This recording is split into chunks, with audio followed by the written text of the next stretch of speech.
Queridos estudiantes, ¿cómo están? ¿Qué tal su día? Buenas tardes, ya. Vamos a empezar con la clase del día de hoy, ¿ya? Ayer hemos visto ética y moral, hemos visto la parte de los conceptos. ¿Quién se acuerda qué era ética y qué era moral?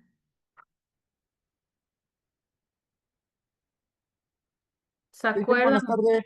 Sí, la que ética nos ha dicho que es la parte teórica de lo bueno y lo malo, y la moral es la parte práctica, lo que ponemos en práctica sobre lo que tenemos conocimiento, obviamente, de lo bueno y lo malo.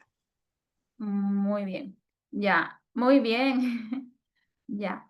Antes de seguir avanzando, ayer expliqué a lo rápido la ponderación de las notas y tal vez algunos participantes me han estado preguntando. Eh, Ahorita les voy a explicar las tareas, ¿ya?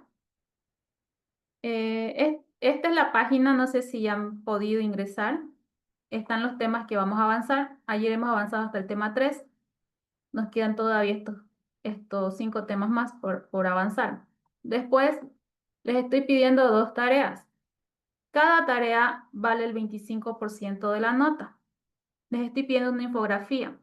Una infografía es como un mapa conceptual o algo con imágenes, ¿no? Por ejemplo, acá. Ejemplos es esto, ¿no? Pero ustedes pueden hacerlo en Word, en Excel, en PowerPoint, en lo que ustedes quieran. Pues hasta incluso pueden hacerlo a mano. Yo en eso no me hago problema, le sacan una fotito y lo suben. Dice crea una infografía digital donde usted explique qué es la ética y la moral y cuáles son las diferencias clave entre ambas, ¿no? Y un ejemplo cotidiano de estas diferencias. Y puede guardarla como imagen y tienen que subirla aquí a esta plataforma. La próxima tarea, les estoy pidiendo que miren una película, El niño de pijama rayas, y que de ahí ustedes encuentren 2 dilemas éticos y morales, ¿no? Y que escriban en una página cuál es el dilema, qué valores están en juego, qué decidieron los personajes, qué harían ustedes en el lugar de los personajes y qué enseñanza ética o moral nos dejó esta película. Entonces, este resumen o este análisis ético tiene el valor del 25% de la nota. Después esto ya es un proyecto final. El proyecto final tiene valor del 50% de la nota. Si nos damos cuenta, ya pueden ir subiendo sus tareas, pero no se atrasen. A todas las tareas les puse por igual hasta el 20 de julio. Ahorita es 28, ¿no? Empezamos el 27, les di 20 días de plazo. Tienen hasta el domingo. 2, 3 semanas más tienen para hacer. Pueden hacerlo en su ritmo y todo, ¿no? Pueden ir avanzando en las tareas. Ahora el proyecto final, ¿qué es lo que tienen que hacer en su proyecto? Tienen que investigar un caso real de una empresa donde haya habido un problema ético, analizarlo con los siguientes puntos. Dice. Tiene que explicar qué pasó, dónde y cuándo ocurrió y quiénes estuvieron involucrados. Tiene que identificar un problema ético y, claro, un problema ético y tienen que identificar el dilema de la moral, qué hizo mal la empresa, qué valores éticos se rompieron. Después tienen ustedes que argumentar qué piensas que la empresa actúa éticamente o no, digamos. Y ustedes tienen que justificar su respuesta. ¿Qué harías tú? Después tienen que analizar las medidas, o sea, ¿qué harían ustedes para solucionar ese problema? ¿Cómo evitarían que vuelva a ocurrir? Y tienen que explicar su propuesta paso a paso. Y tienen que hacer conclusiones, ¿no? ¿Qué aprendiste del caso y por qué la ética es importante en los negocios? Esto es un proyecto, ya en esto ustedes tienen que trabajarlo como trabajarían en cualquier proyecto, con una carátula, con una portada, con el nombre, con la carrera, con la materia. Esto lo entregarían como proyecto. Aquí estuve haciendo un ejemplo, claro, ustedes lo tienen que hacer más mejorado, ¿no? Yo lo hice cortito. No, ahorita se los paso por acá.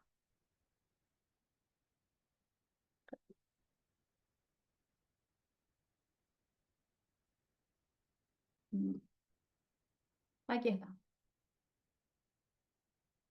Este es el proyecto final. Claro, ustedes lo tienen que hacer más largo, ¿no? Más largo. Yo, por ejemplo, investigué sobre el caso de Nike y las denuncias por explotación laboral que tuvieron en Asia. No sé si han escuchado de este caso o si han escuchado de la marca Nike. ¿Están ahí, chicos? ¿No están durmiendo? Escuchando, escuchando. Ya, sigo entonces. Por ejemplo, yo investigué de Nike. Ustedes tienen que hacerlo más bonito y más largo. Por ejemplo, le puse en resumen del caso, la reconocida empresa de ropa y calzado deportivo enfrentó en los años 90 y 2000 fuertes críticas por utilizar fábricas en países como Vietnam, Indonesia y China, donde se detectaron jornadas laborales excesivas y sueldos por debajo del salario mínimo local, malas condiciones de seguridad. Las ONG y medios internacionales denunciaron prácticas cercanas a la explotación laboral. Entonces, la explotación laboral hasta ahora, desde siempre se ha visto de que no es algo ético y siempre, o sea, siempre se ha peleado por los derechos laborales. Entonces, esto vendría a ser como un proyecto aplicado a la ética profesional, ¿no? Este es el resumen. O sea, que hubieron problemas, ¿por qué? Porque la empresa, Nike es una empresa de tenis, de ropa, que vende sus productos a precios elevados.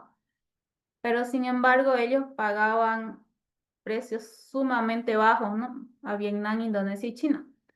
Y lo mismo se ve ahora. Por ejemplo, Zara es una empresa. Después hay otras empresas, no me acuerdo, pero son muy conocidas, que siguen haciendo la parte de explotación laboral, ¿no? Un problema ético, el problema ético principal fue la vulneración de derechos laborales. O sea, los sueldos eran injustos y las jornadas eran muy largas. No tenían una seguridad, ¿no? Nike priorizó reducir los costos sobre el bienestar de los trabajadores. O sea, que a Nike, a la empresa, más le importó sus ganancias que el bienestar de las otras personas, ¿no? Y ahora mi argumento es que Nike no actuó de manera ética porque aunque legalmente pudiera terciarizar la producción, moralmente debió garantizar las condiciones humanas mínimas. Antepuso el beneficio económico y a la dignidad y los derechos humanos, ¿no? De las personas. Ese es mi argumento mío. Ahora, medidas y propuestas. ¿Qué medidas tengo para solucionar este problema y prevenirlo? Propongo que NAI debería auditar permanentemente a sus proveedores con organismos independientes. Establecer contratos que exijan salarios dignos y respeto a horarios razonables. Crear líneas de denuncias anónimas para trabajadores y hacer públicos los resultados de auditorías y tomar acciones correctivas inmediatas. Conclusión, dice. ¿O cuál es la conclusión de esto? En este caso se demuestra que los negocios no basta cumplir la ley, también hay que actuar con responsabilidad social. La reputación de Nike sufrió, lo que evidencia que ignorar la ética puede afectar también el éxito empresarial. Aprendí que el respeto de los derechos humanos debe ser prioridad en toda organización. Entonces, este es un ejemplo. Ustedes pueden elegir muchos ejemplos más. En la tarea dice, investiga un caso real de una empresa o negocio que haya tenido problemas de ética, ¿no? Hay muchos casos. Por ejemplo, aquí en Bolivia se ve mucho la atención de los hospitales públicos, no los médicos, que a veces son aburridos con los pacientes y los pacientes están enfermos. Después igual se sigue viendo la mano de obra barata en algunos países, como en Indonesia sigue siendo mano de obra barata. No sé, hay muchos países, ¿no? Esos podrían ser ejemplos. Hay muchos ejemplos, muchas cosas que todavía se siguen viendo en las empresas. Ya, entonces, hasta ahí, ¿alguna pregunta sobre las tareas o el proyecto? ¿Entendieron, jóvenes, o no? ¿Sí o no? ¿Hasta ahí no tienen preguntas? Licenciada, una pregunta, le habla Samael Valdivia. Respecto el caso de la empresa, eh, ¿Tiene que tener algún respaldo de la empresa o podemos hablar con algún funcionario de manera sesgada? Eh, depende de ustedes, claro que sería mejor que tenga un respaldo, ¿no? Pero también hay mucha información en internet. Pueden buscar información en internet de cualquier empresa a la que a ustedes les guste. ¿Cuál les gusta más el tema? Eso ya depende de ustedes. Por ejemplo, igual últimamente estuvo una noticia muy escuchada, ¿no? De las bolsas Gucci, Prada, de los zapatos de esas marcas que son precios carísimos, ¿no? Pero son fabricados en China. Y eso no sé qué tan ético es hacerlo. Yo creo que no es nada ético, ¿no? Ponerle precios exuberantes y de todas formas son hechos en China. Más que todo eso, pueden elegir una empresa de Bolivia, una empresa de otro país. Eso ya depende de ustedes. ¿Alguna otra pregunta? Gracias, licenciada. De nada, Samuel. Bueno, creo que no hay más preguntas, ¿no? Vamos a empezar con la clase. Vamos a hablar sobre la importancia del juicio ético. ¿Pueden ver mi pantalla, no? Sí. Ya. En el mundo es donde se toman decisiones personales, ¿no? Y colectivas, y todas estas decisiones tienen un acto que sí o sí va a impactar, va a ser significativo, y comprender la importancia del juicio ético y moral es fundamental, ¿no? Para que nosotros podamos existir en esta sociedad. Este análisis, o lo que vamos a tocar hoy, vamos a tratar de profundizar lo que vendría a ser el mapa conceptual de estos juicios y su relevancia actual, y vamos a tratar de ver cómo influye directamente esto en nuestros comportamientos individual o en las dinámicas sociales que construimos a diario, ¿no? Porque ayer hemos visto un poco de que la ética es algo que tiene que ser porque tiene que ser, ¿no? Teóricamente tiene que ser. Aquí y tal vez en la China hay cosas de que son éticas, como el no mentir, el no robar, ¿no? Pero nosotros aprendemos en la sociedad la parte de la moral, y hay ocasiones en las que por ética hay que mentir, como a un paciente, ¿no? Que está enfermo, terminal. No es moral decirle o ético que se va a morir. También un psicólogo, cuando ve a un paciente que está muy mal de ánimos o algo, no es moral, aunque él lo piense, ¿no? Este está loco o su problema es fácil, ¿no? Eso no es moralmente, no está moralmente bien decirlo.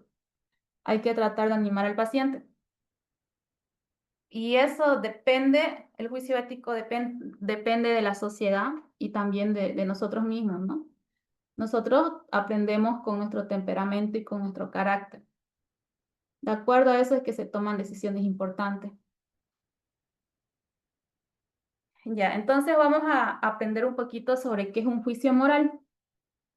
Es una evaluación mental mediante la cual calificamos conductas, ya sean buenas o malas, según nuestros criterios que tenemos internamente, ¿no? Estos juicios están profundamente arraigados en el sistema de valores que nos transmiten de nuestras culturas, ¿no? De nuestros padres. Por ejemplo, ayer hemos visto sobre el aborto. Fue una charla y fue como un tema que la mayoría dijo que estuvo mal, que está mal abortar. ¿Pero por qué? Porque somos de Bolivia y hemos sido criados así, ¿no? Y desde niños en nuestras escuelas nos han enseñado que está mal, que el aborto es una vida, que es un ser vivo, ¿no? Pero si yo le hiciera la misma pregunta a estudiantes de Europa, de Estados Unidos, van a decir que está bien porque la que decide es la mujer y es su cuerpo de ella, ¿no? Y eso varía de acuerdo a lugares donde se vive. Lo mismo tener varias esposas. Hay estudios que dicen que el hombre que es infiel es mal jefe. ¿Por qué? Porque si es infiel a su esposa, a la mujer que supuestamente ama, no le va a costar nada robar, pero eso es como un valor que es transmitido culturalmente, ¿no? Hay una sección o hay un estudio en Estados Unidos, Bolivia, Europa, ¿no? en muchos lugares del mundo está mal ser infiel o tener muchas esposas. Pero si nos vamos a Egipto, no sé dónde están los árabes, Arabia, es normal que allá tengan varias mujeres, varias esposas, ¿no? Entonces ellos tienen sus culturas arraigadas a eso y para ellos eso es normal, aunque para nosotros sea mal.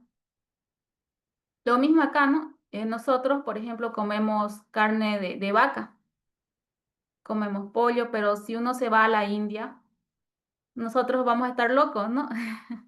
Porque allá la adoran a la vaca es como un dios para ellos. Lo mismo China. ¿Qué pasa con China? Los chinos comen perros, ¿no? Y nosotros a los animalitos los vemos como algo bonito, que está ahí, ¿no? Que nosotros los queremos, que es nuestro compañero, que es nuestro fiel amigo leal, ¿no? Pero para los chinos es una comida. Y los alacranes, los gusanos, comen de todo, hasta, no sé, hasta murciélagos, ¿no? Por eso vino el COVID. Y esos son juicios morales que nosotros damos. Lo que para nosotros puede ser mal, para ellos está bien, y lo que para ellos puede ser mal, para nosotros está bien. Para nosotros, por ejemplo, horario boliviano, decimos. El boliviano casi siempre llegamos tarde, ¿no? Media hora de retraso. En casi todo, cuando son fiestas, reuniones sociales. Eso es algo normal que pasa en Bolivia. Y hasta incluso es un chiste, ¿no? Estás llegando en horario boliviano o te invito a mi matrimonio, va a empezar a las 8 de la mañana, pero como sabemos que es horario boliviano, van a llegar a las 10. Pero si uno le dice eso a un japonés, no, pues si uno le dice a las 8 está el japonés. ¿Por qué? Porque ellos tienen otra forma de ver la vida, tienen otra forma, o sea, tienen otro juicio moral. Ya, entonces nosotros lo que hacemos para tomar un juicio, evaluamos inmediatamente, ¿no? Procesamos que si lo que han hecho ciertas personas es correcto o no, y nos basamos en los valores que hemos aprendido desde la niñez. Por ejemplo, la impuntualidad. Eso es desde siempre, ¿no? Y eso lo hemos aprendido tal vez desde casa. Claro que ahorita hay más personas que tal vez no son tan impuntuales como tal vez nuestros padres, nuestros abuelitos, ¿no? Ellos sí tenían horario boliviano, como se dice, ¿no? Y se hace una evaluación. Después, se determina la base cultural y se dice que cada sociedad tiene sus valores, ¿no? Morales y sirven como referencia para estos juicios. Todo, o sea, para la moral, hasta una base cultural tienen, dependiendo de cada lugar. Por ejemplo, Santa Cruz, Cochabamba, Oruro, digamos. Somos bolivianos, pero tenemos distintas bases culturales. Por ejemplo, al cruceño no está acostumbrado al frío. Una persona de La Paz de Cochabamba sí, digamos. Y ellos están acostumbrados a eso. Otra cosa de los cruceños es que nos gusta dormir tal vez un poquito más. En cambio, una persona de Cochabamba, de La Paz, de Potosí, son como que más activos. Y eso es porque lo hemos aprendido en nuestra cultura. Claro, no todos, no generalizándonos, pero eso es algo que pasa. Después se dice, si hablamos de base cultural, por ejemplo, la mujer que es de chiquito es la mujer más aseada de Bolivia, pero eso no está tan bien. O sea, le han enseñado a las niñas de San José de chiquito a asearse todos los días, a bañarse a cada rato, ¿no? Pero eso a la larga les afecta a su salud. ¿Por qué? Porque van perdiendo su flora, digamos, que tienen ahí. No sé, eso no se puede lavar a cada rato. ¿Por qué? Porque vienen las infecciones. Si bien es cierto, es la mujer más aseada porque sus padres lo han inculcado desde niña, pero, o sea, al extremo no está bien. Entonces, nosotros vamos viendo eso. Para hacer un juicio, vamos evaluando, vamos viendo de acuerdo a cómo se comportan en cada lugar, en cada departamento, hablando solo de Bolivia. Si hablamos de otros países, es más, ¿no? Es más grande, variamos más. Después está la manifestación práctica y esto se refleja en las virtudes como la honestidad al no mentir, la solidaridad al ayudar a otros y el respeto hacia las personas diferentes, ¿no? Eso sería en el juicio moral. O sea, primero evaluamos, o sea, pensamos, evaluamos, después nos basamos de acuerdo a nuestras culturas, a cómo fuimos criados en la sociedad Y después de eso tenemos una manifestación práctica, ¿no? Y nos basamos en las virtudes que hayamos tenido, ¿no? En nuestra sociedad, o en nuestra casa, o en la escuela, cómo ha sido moldeado nuestro carácter. Y eso varía de acuerdo a nuestros padres también. Ahora, ¿qué es el juicio ético? El juicio ético representa una capacidad de razonamiento para determinar la acción más adecuada entre diversas alternativas, ¿no? Va más allá de la simple valoración moral, implicando un análisis profundo de dilemas y sus posibles consecuencias. Entonces, el juicio ético es lo que nosotros tenemos todo el tiempo, o sea, nosotros juzgamos o vemos, o sea, que hacemos un análisis de cómo vamos a actuar.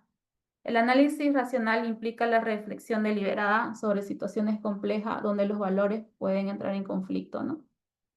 Evaluar metódicamente alternativas considerando sus aplicaciones a corto y a largo plazo. Consideración social. Toma en cuenta que el sistema de valores compartidos por la sociedad, evaluando acciones desde una perspectiva más amplia que la de manera individual, busca soluciones que representen principios universales como la justicia, la dignidad y el bien común.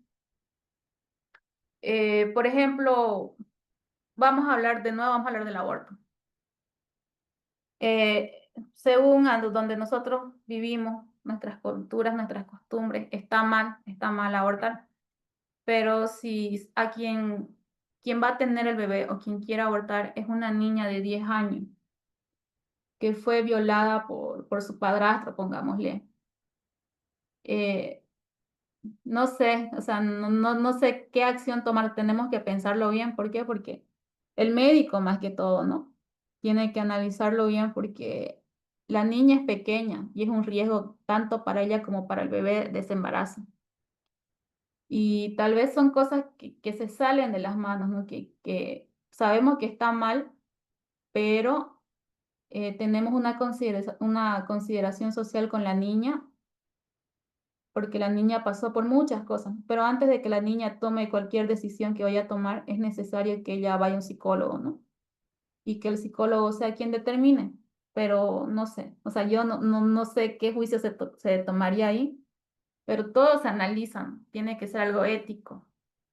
Algo que sea más o menos, que sea bien tanto como para la niña como para el bebé, ¿no? Vamos a hablar entre las diferencias entre el juicio ético y el juicio moral. Los dos son parecidos, ¿no? Juicio ético y juicio moral son diferentes. Son parecidos, pero tienen diferencias fundamentales.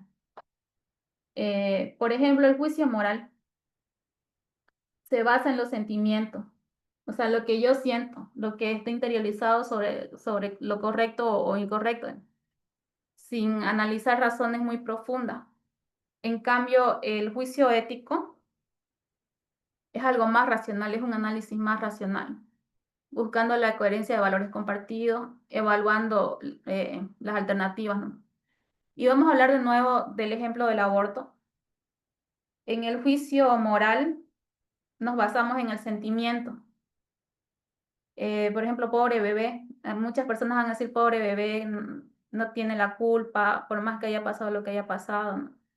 Él no tiene la culpa de venir al mundo, pero nosotros damos ese juicio por lo que sentimos. Pero éticamente es ver cómo se siente la mamá. Es algo más racional. Y no tanto el cómo se siente, sino en qué va a afectar a su salud. Por ahí si la mamá tiene ese niño, la mamá puede, no sé, perder la vida en el parto porque es muy chiquitita. Muchas cosas pueden pasar, ¿no? Y ahí se diferencian ambos.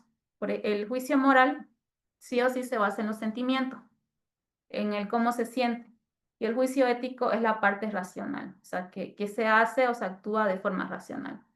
Lo mismo, o sea, cuando uno tiene una relación de pareja, de novios o de lo que sea, o de casados, de matrimonio, el juicio moral, cuando las cosas van mal, una infidelidad del esposo, supongamos, el juicio moral se va a ir a los sentimientos. Sí, fue infiel, pero ni modo, hay que perdonarlo, la vida sigue. Pero el juicio ético es coherente, de que si fue infiel una vez, va a ser infiel otra vez y otra vez y otra vez. Lo mismo, no sé, las drogas, lo mismo, cualquier cosa que haya, ¿no? Cualquier problema que haya, se toman en cuenta los dos juicios, ¿no? Por ejemplo, ante el dilema de decir una mentira para proteger a alguien, el juicio moral podría señalar que mentir está mal, ¿no? Mientras que el juicio ético va a analizar el contexto completo. O sea, mentir está mal, pero mentir para ayudar a alguien, o sea, está bien. Es como que hay una duda, hay como una doble moral, ¿no? Está mal mentir, pero si no se miente para salvar esa vida, está más mal también, ¿no? En eso se diferencia.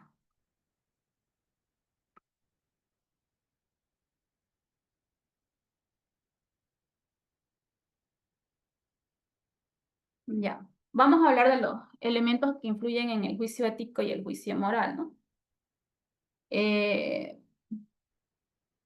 Existen varias, ¿no? Las motivaciones y fines, los contextos culturales, la educación que se recibe en familia y las consecuencias. Las motivaciones, la intención está detrás de los actos, modifican significativamente cómo los juzgamos, ¿no? Distinguiendo entre las acciones malintencionadas y aquellas con un propósito noble.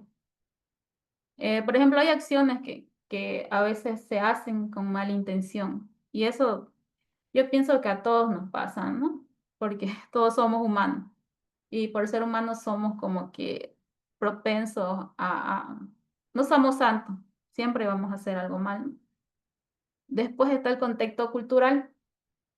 Cada sociedad desarrolla su propio marco valorativo, que influye en la percepción de lo que constituye un comportamiento aceptable o reprochable. Y eso es lo que se ve, ¿no? Por ejemplo, nosotros comemos carne de res y es normal comer carne de res. Pero en la India la vaca es un dios. Por ejemplo, allá ellos piensan de que es una deidad, ¿no? Que la vaca es la que provee de leche. Ellos lo toman como la fertilidad. Y comer una vaca para ellos está bien mal. Y para nosotros, aquí en Bolivia, está mal a adorar otros dioses, ¿no? Nosotros lo vemos mal que ellos adoren una vaca, que ellos adoren un mono, pero esas son sus creencias de ellos. Y para ellos lo que ven mal de nosotros, nosotros lo vemos mal de ellos. Siempre va a haber como esa contradicción. Y por eso siempre se dice, ¿no? Que uno siempre tiene que tener amistades, o en el caso de casarse o de cualquier cosa con alguien quien tenga nuestra misma cultura. Porque imagínense, hasta en la forma de comer van a variar mucho. Peor si son países, no sé, por ejemplo, China, allá en China comen de todo y nosotros tal vez no, tal vez no. Y también de acá, ¿qué nos dirán a nosotros, no? Aquí en Bolivia igual comemos cosas que en otros países no, y varía el contexto cultural. Igual en la ética, en la moral, nosotros la puntualidad, nosotros decimos horario boliviano, pero en otros países no hay eso, ¿no? Eh, son puntuales porque son puntuales. Por ejemplo, en Japón son súper puntuales, en China son puntualísimos, ¿no? Pero aquí en Centroamérica, Latinoamérica, no hay eso. Las consecuencias. Evaluación de los efectos previsibles de nuestras acciones constituyen un elemento fundamental en la formación de juicios éticos y maduros, ¿no? Sí. Después la educación familiar, las primeras nociones morales que nosotros adquirimos, las adquirimos desde la casa, ¿no? Estableciendo la base para el desarrollo de juicios más complejos que se van a dar luego, posteriormente. Nosotros aprendemos la moralidad más que todo en casa, la aprendemos de nuestros papás.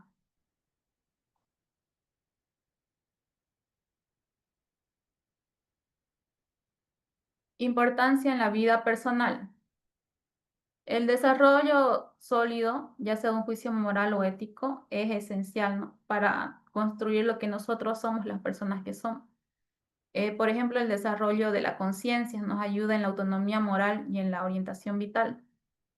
Nos ayuda a desarrollar la conciencia porque la capacidad de autoevaluación y la crítica permiten identificar nuestras propias faltas y conocer áreas de mejorar personalmente, fomentando un crecimiento interior constante.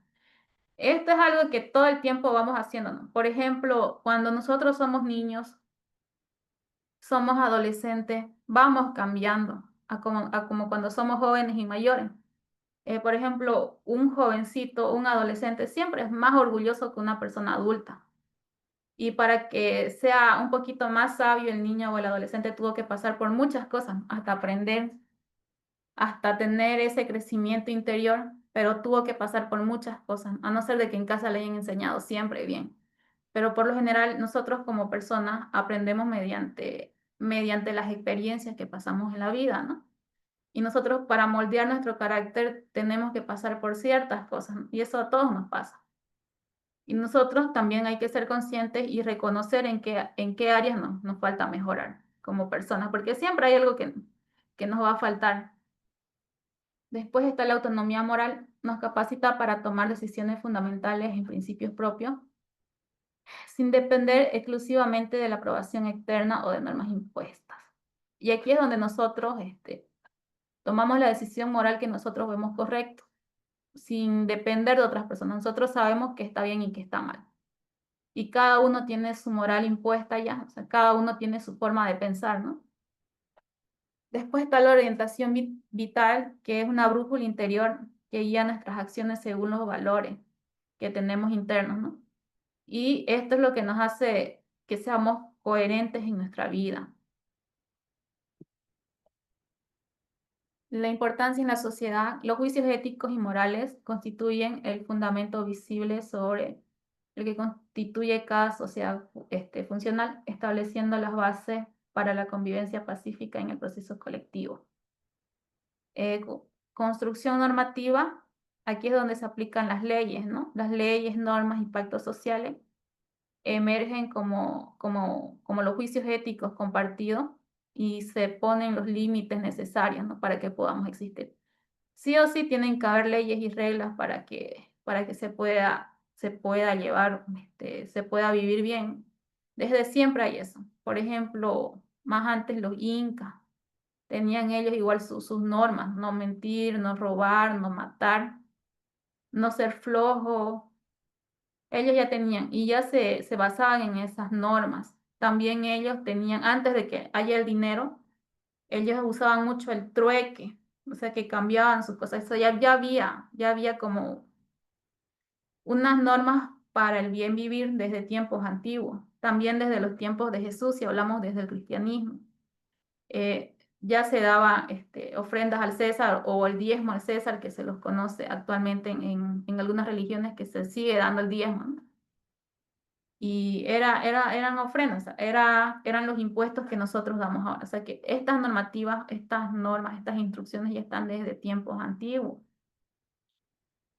Después está la justicia social, el desarrollo de juicios éticos que son más sofisticados nos permiten identificar las injusticias estructurales y trabajar hacia su rectificación, creando una sociedad más equitativa.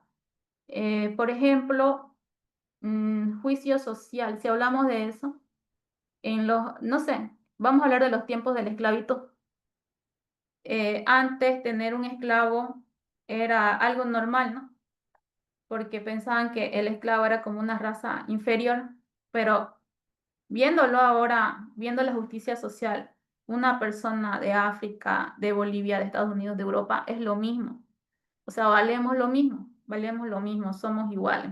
Y ahí la justicia social se fue abarcando. Y ahorita algo que se está dando de a poco, bueno, ya está grandes, ¿no? Ya ha crecido a grandes escalas, es la homosexualidad. Antes eso no era aceptado, ¿no?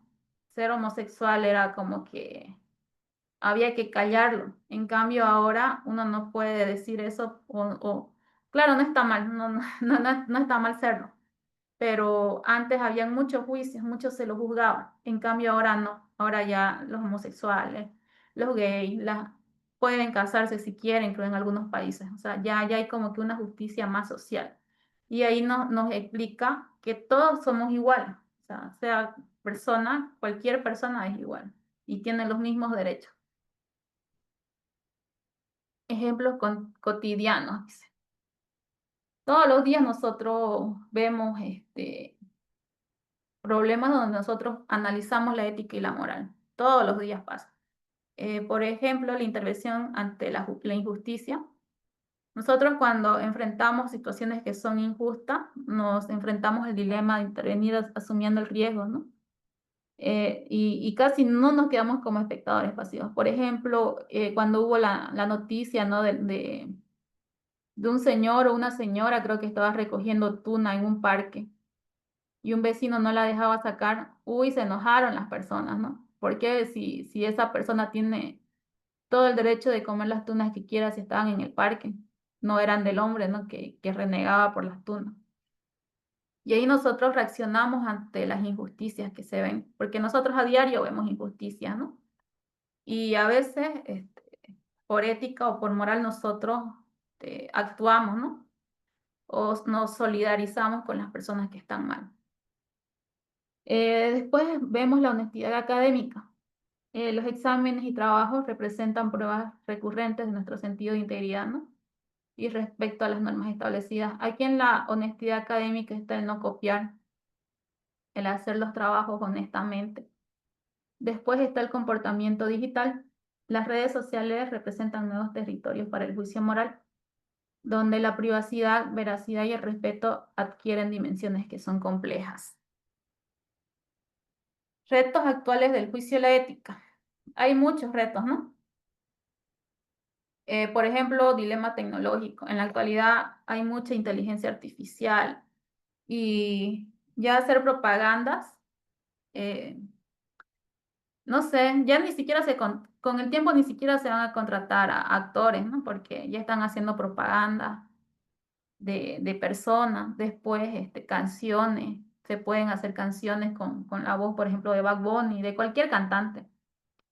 Después está la privacidad digital, de que somos vulnerables al hackeo, a que nos roben información.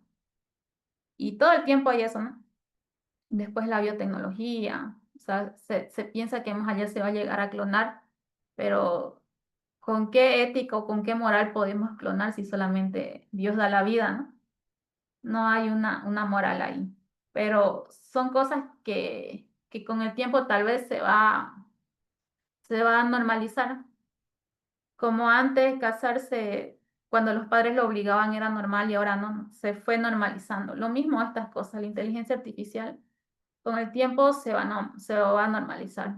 O sea, claro, ya es normal, ¿no? Y de verdad que es de ayuda, es de mucha ayuda. Yo en esa parte, a mí me gusta, pero hay personas que dicen que no está bien, que nos hagan todo el trabajo la inteligencia artificial. Después está la globalización de los valores, encuentro entre sistemas éticos diversos y valores contradictorios, ¿no? Aquí es donde, dependiendo del país, tenemos diferentes formas éticas o morales de pensar. Va a variar dependiendo de dónde vivimos y dependiendo de cómo fuimos criados, ¿no? Pero al margen de todo, hay que tener el respeto de escuchar las ideas de cada persona, porque cada persona tiene sus ideas, tiene su moral y tiene sus valores y hay que respetar, ¿no? Después la influencia mediática, la formación de juicios basados en información parcial o manipulada. No sé, la ética y la moral, si se hace público, tiene mucha influencia. Hay muchos casos, hay muchos casos. Por ejemplo, no sé si han escuchado el caso ya estoy hablándole solo de noticias, ¿no?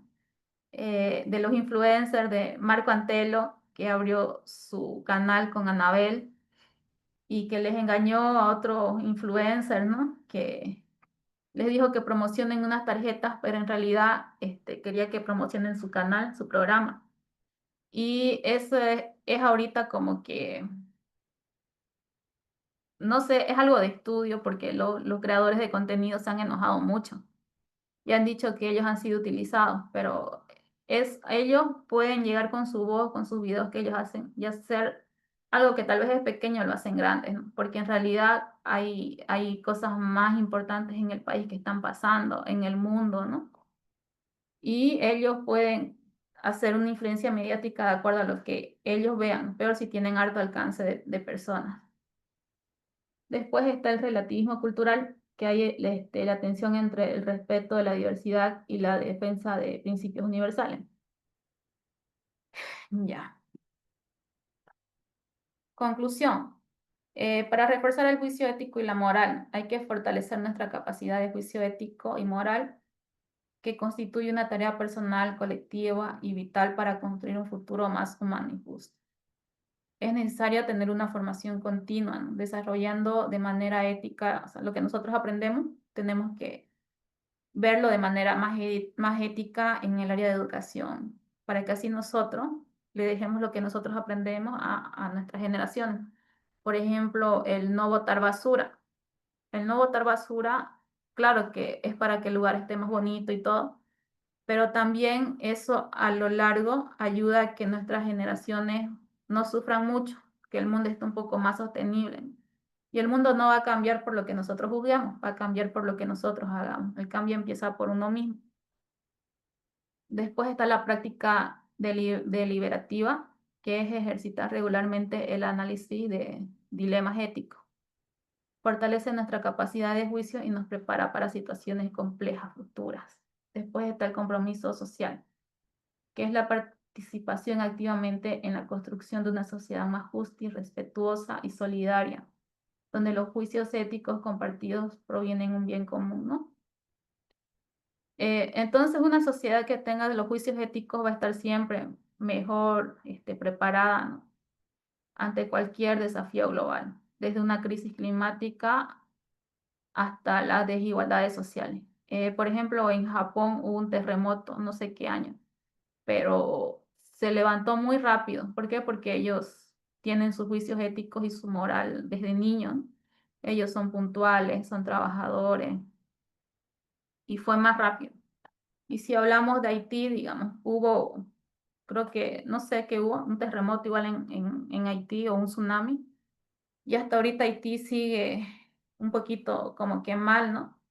¿Por qué? Por el juicio ético y la moral que se va aprendiendo. Bueno, chicos, ¿hasta ahí alguna pregunta? Este sería el tema 4.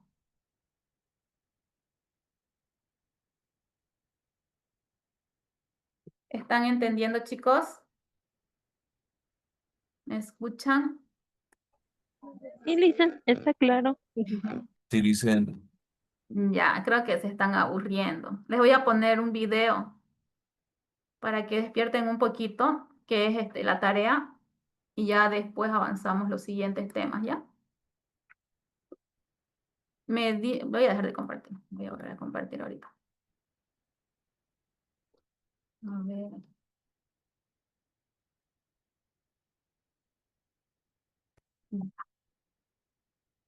Me dicen si escuchan, ¿ya? Esta es la tarea del niño de pijamas a raya. Les voy a dejar el resumen. De camino a casa. Es la Segunda ¿Escuchan? Guerra Mundial cuando Sí, Hitler se escucha, gobierna. Lisa. Ya, entonces los voy a dejar ahí que miren un ratito a modo de que descansen un ratito, ¿ya?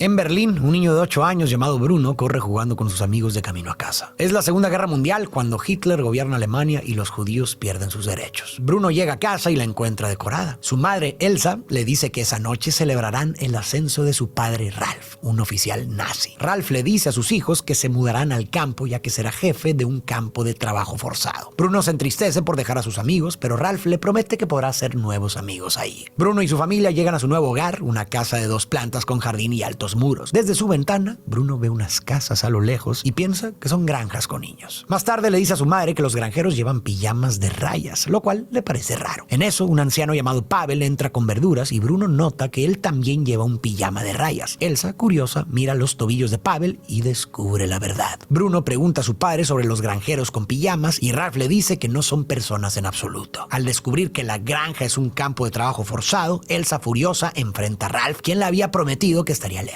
Deciden dejar que Bruno crea que es una granja y le prohíben jugar ahí, diciéndole que esos niños son diferentes. También bloquean la ventana desde donde Bruno podía ver el campo. Pasan muchos días y Bruno, triste y solitario, juega solo. Un día ve una puerta que da al patio trasero e intenta colarse sin hacer ruido, pero Elsa lo llama de vuelta. Bruno se ve obligado a quedarse dentro y acostumbrarse a su nueva realidad. Durante la cena, Ralph anuncia que ha conseguido un maestro particular para Bruno y su hermana Gretel. Después, mientras Bruno juega en un columpio, ve humo en el cielo. Intenta buscar de dónde viene el humo, pero se cae y se lastima. El anciano Pavel lo ayuda y le da primeros auxilios. Bruno duda del vendaje y piensa que debería ver a un médico, pero el anciano le asegura que está bien y le dice que él mismo fue médico antes. Bruno se sorprende de que un médico trabaje pelando papas en su casa. Pronto llega Elsa, ve a Pavel cuidando de Bruno y le pide a Bruno que suba a su habitación. Después de pensarlo mucho, Elsa agradece a Pavel. Más tarde, el nuevo profesor de Bruno y Gretel llega y empieza a enseñarles sobre el régimen nazi y su historia. Cuando Bruno dice que no sabe nada de historia y prefiere los libros de aventuras, el profesor le dice que es hora de dejar la ficción y aprender sobre la vida real, dándole un grueso libro de historia a sus 8 años. Los niños no se preocupan por la política ni los conflictos ideológicos. Les interesan cosas simples, como jugar, divertirse y conectar con otros. Es el adoctrinamiento y comportamiento de los adultos lo que les roba su inocencia y les enseña a odiar a otros. Vemos que Bruno enfrenta muchas dificultades tras mudarse. Pierde su casa, su vecindario, su rutina diaria y lo más importante para un niño, a sus mejores amigos. Esto lo deja sin comunidad, sin hogar y sin compañía. Se siente aislado, confundido y solo. Su única preocupación es recuperar esos aspectos perdidos. Después, mientras Bruno lee su aburrido libro de historia, se da cuenta de que la puerta del patio trasero está abierta y corre rápidamente hacia el cobertizo. Cruza la ventana y se adentra en el bosque para explorar sin saber a dónde lo llevará el camino. Bruno termina llegando al campamento que cree que es una granja. El lugar está rodeado de alambre de púas y todos adentro llevan pijamas de rayas con números. Al otro lado, Bruno ve a un niño sentado solo. Se presenta y descubre que el chico se llama Shmuel y tiene la misma edad que él. Shmuel le dice que tiene hambre y le pregunta si ha traído comida, pero Bruno no tiene nada. Al ver los números en la ropa de Shmuel, Bruno piensa que es parte de un juego, pero Shmuel le dice que no. En ese momento, un guardia empieza a silbar y Shmuel regresa rápidamente al campamento con una carretilla. Bruno regresa a casa y sigue leyendo con su maestro. Luego ve una barra de chocolate y piensa en Shmuel, así que decide tomarla. Después le pregunta a su madre por su pelota de fútbol y Elsa le dice que revise en el sótano. Al bajar, Bruno encuentra su pelota, pero se asusta al ver decenas de muñecas desnudas apiladas. Corre hacia Gretel, pues son suyas, pero ella, mientras pega carteles de Hitler y los nazis en su pared, le responde que las muñecas son para niñas y que no está bien jugar con juguetes tontos mientras hay gente que arriesga su vida por el país. Bruno está confundido. Más tarde, Bruno vuelve al campo con la barra de chocolate para Shmuel y su balón de fútbol, pero Shmuel no aparece. Bruno visita el campo varias veces hasta que finalmente encuentra a Shmuel. Le pregunta por qué lleva pijama todo el día y Shmuel le explica que no son pijamas, sino que les quitaron toda su ropa y no tienen otra opción. Bruno descubre que Shmuel es un judío que fue llevado al campo con sus padres y no puede salir. Bruno también le pregunta a Shmuel sobre el humo que sale de las chimeneas y Shmuel le dice que no sabe y que no se le permite acercarse a ellas. Bruno regresa a casa prometiendo a Shmuel que volverá mañana. Vimos que Gretel estaba en una situación similar a la de Bruno. Antes, sus muñecas eran su principal interés, pero ahora no tiene con quién jugar. Está rodeada de adultos y soldados y esta presión la empuja a adoptar la ideología nazi. Gretel solo quería conectar y pertenecer, pero termina adaptándose para encajar. A mí me parece que si hubiera tenido a alguien con quien compartir sus intereses, probablemente habría resistido mejor la presión. Bruno, en cambio, encuentra a Shmuel, un chico de su edad con quien se identifica porque se ve reflejado en él.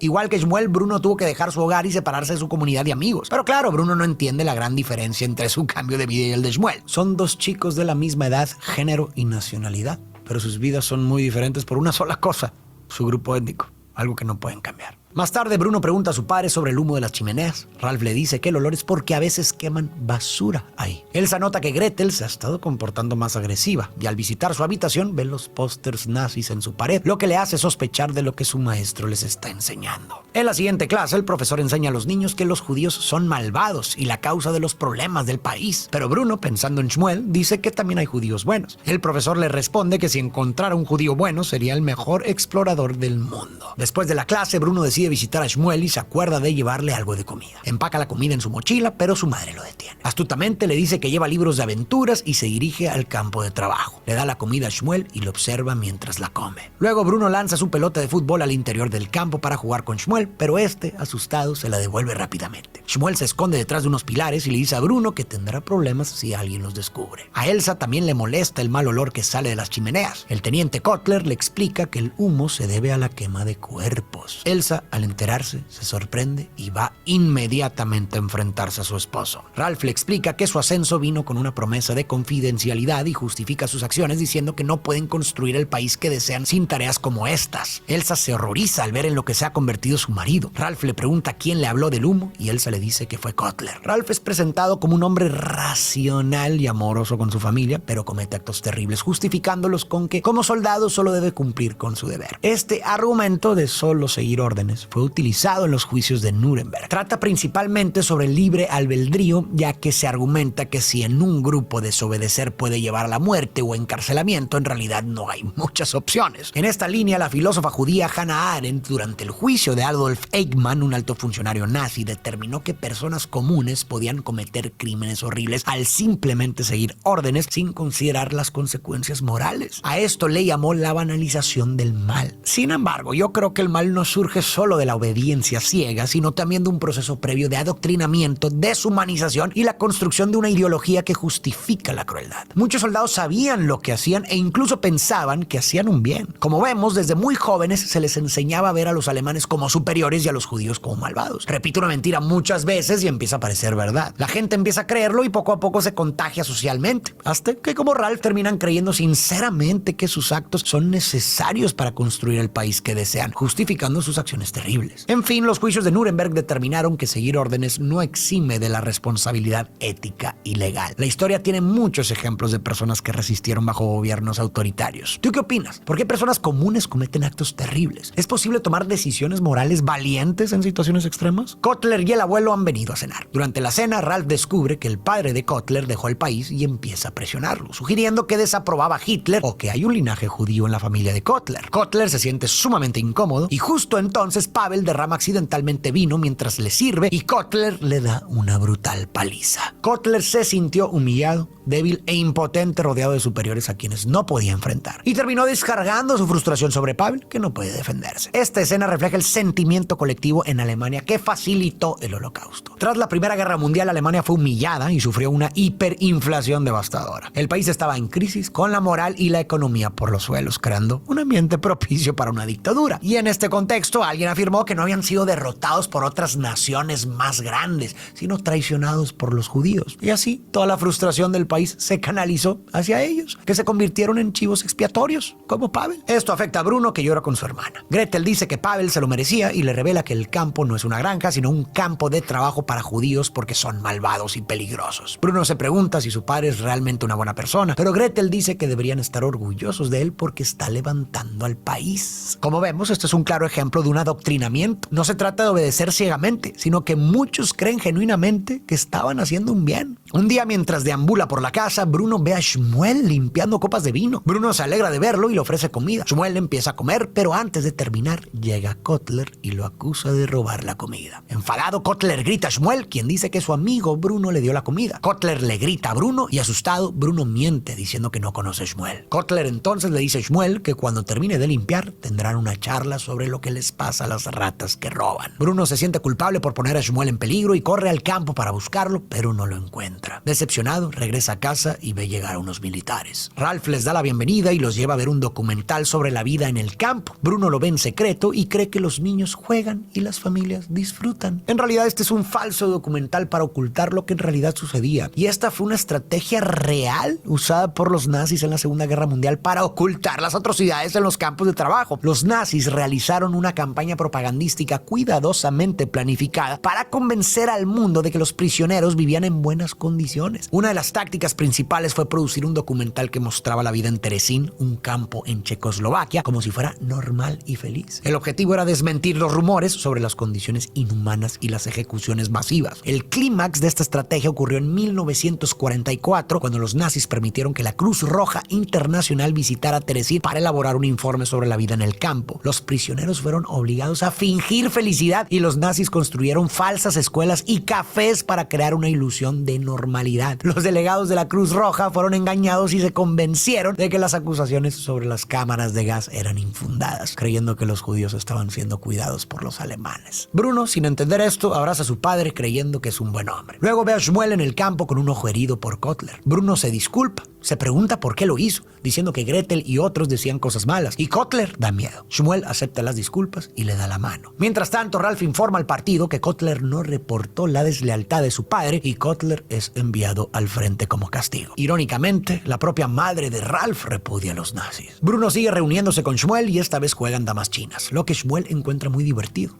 En medio del oscuro lugar, por fin hay algo de risas. Shmuel le dice a Bruno que no quiere que se vuelva a ir y Bruno responde que él tampoco. Sin embargo, Elsa está muy afectada por la crueldad de Ralph. Ralph la ve jugando en el columpio de Bruno. Por la noche discuten. Elsa teme por el futuro de sus hijos viviendo ahí. Después de haberse enterado de la verdad sobre los campos y el trabajo de su esposo, Elsa se sintió devastada emocionalmente. El acto de jugar en el columpio parece una defensa psicológica, una regresión a una época más inocente y sencilla, cuando no existían las complicaciones y los horrores de su vida actual. Y esto de cierta forma la ayuda a contener la angustia emocional que siente. Ralph entonces decide enviar a sus hijos a otro lugar. Informa a Bruno, pero él no quiere irse. Aún así le dice que se irán con su madre al día siguiente. Bruno, triste, visita a Shmuel para despedirse, pero Shmuel no responde porque está preocupado por la desaparición de su padre desde el día anterior. Bruno le dice a Shmuel que puede visitarlo en Berlín cuando todos sean amigos otra vez. Al ver a Shmuel triste, Bruno decide ayudarlo a encontrar a su padre para compensar su error anterior y se da cuenta A veces levantarse del sillón para cocinar se siente así. de que puede cavar bajo los alambres. Antes de volver a casa, Bruno le pide a Shmuel un pijama de rayas para ayudarlo al día siguiente. Ningún esfuerzo de adoctrinamiento convenció a Bruno de la visión nazi sobre los judíos. Los niños piensan de manera simple y directa. Cuando su padre le dice que los judíos no son personas y su maestro trata de convencerlo de que son malvados, a Bruno esto no le hace sentido porque ya ha interactuado con ellos. Pavel lo ayudó con su herida y Bruno se ve reflejado en Shmuel. Sus experiencias no coinciden con lo que le dicen los adultos. El día llega. Mientras él se empaca, Bruno prepara un bocadillo para Shmuel y se dispone a visitarlo. Bruno le dice a su madre que va a jugar en el columpio por última vez y Elsa accede. Bruno toma una pala, corre hacia Shmuel, quien le da un pijama. Bruno se lo pone, cava bajo el alambre y entra al campo para buscar al padre de Shmuel. Elsa se da cuenta de que Bruno no está en el columpio y al ver la puerta del jardín abierta, descubre que saltó por la ventana del cobertizo. Avisa a Ralph, quien inmediatamente ordena una búsqueda con perros y soldados. Bruno y Shmuel buscan al padre de este en una barraca. En ese momento, un grupo de soldados llega y ordenan a todos salir. Como Bruno lleva un pijama de rayas, nadie nota que no es judío. Los prisioneros son llevados a un vestuario y les dicen que se quiten la ropa para ducharse. Mientras tanto, Ralph encuentra la ropa de Bruno fuera de la valla y se da cuenta de que su hijo está en el campo. Entra rápidamente y ordena buscarlo. Elsa toma la ropa de Bruno y empieza a llorar gritando su nombre. Bruno y Shmuel son llevados a una cámara de gas sin saber lo que ocurre hasta que un soldado vierte el gas. Mientras otros judíos entran en pánico, Bruno y Shmuel se cogen de las manos sin entender lo que está por suceder. Al no encontrar a Bruno en ninguna barraca, Ralph se da cuenta de que hay una ejecución en masa y grita el nombre de su hijo. Elsa y Gretel oyen los gritos.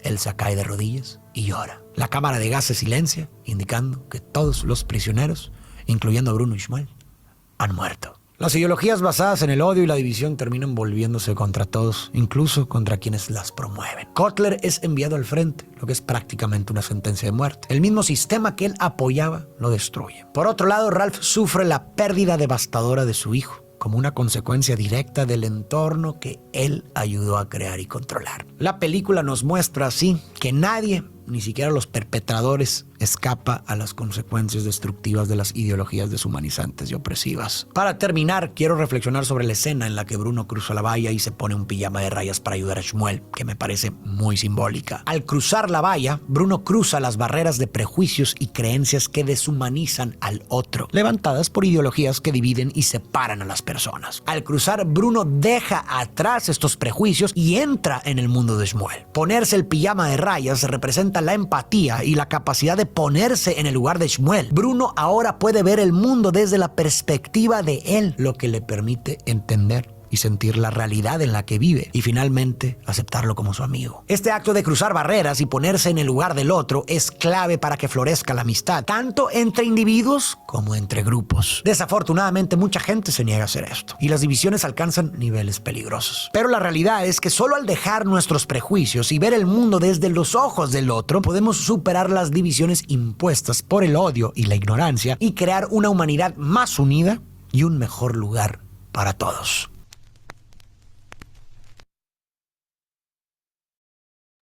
¿Qué les pareció el video, jóvenes? ¿Están ahí?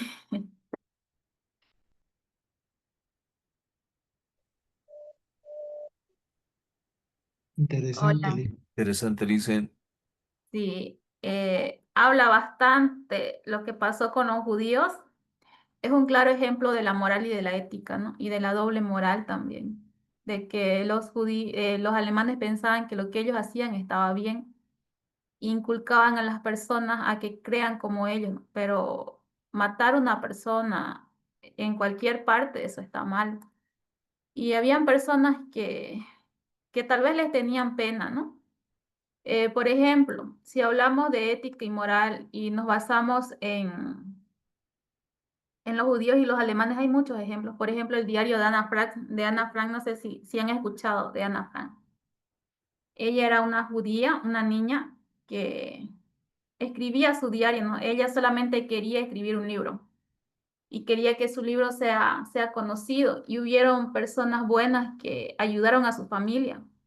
Y estuvo mucho tiempo escondida Ana Frank, comiendo muy poquito con su familia, ¿no? Y con otras familias también, que los escondieron como en una empresa. El papá de Ana Frank era un hombre muy rico y los escondieron ahí y igual los encontraron, ¿no? Los encontraron, los llevaron a las cámaras de gas y murieron. Solamente sobrevivió el papá de Ana Frank. Si les gustaría mirar, es muy interesante. O leer el diario de Ana Frank es muy bonito, la verdad. Después hay en películas también. Se llama, la película que trata de eso se llama Mi mejor amiga Ana Frank. Después están los libros de una psicóloga que actualmente es psicóloga. No sé cómo se llama, pero el libro se llama La bailarina de Auschwitz. Ahorita lo voy a buscar. Eh, es una viejita ahorita, pero su vida es muy linda. Auschwitz.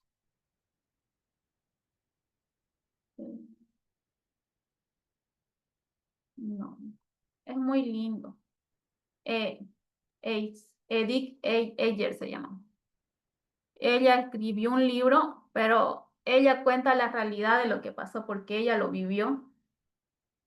Y ahorita ella ayuda. Bueno, si seguirá viva, no sé, pero hasta el 2017 seguía viva ella, porque vi un documental y sus libros son muy bonitos. Esta señora salió de ahí de los campos de concentración y cómo pudo salir por su determinación que ella tenía. Por ejemplo, dice que cuando terminó la guerra, los judíos ya no querían vivir y donde los campos de concentración eran como cercas eléctricas y la gente prefería ir y como no sé, correr y matarse ellos mismos, electrocutarse. Y ella aprendió, vivió, murieron, creo que murió toda su familia de ella. No recuerdo hace harto, leí ese libro, pero es muy bonito. Pero ella con el tiempo fue psicóloga. Pero ella vivió, su libro es muy bonito, su historia es muy linda de ella.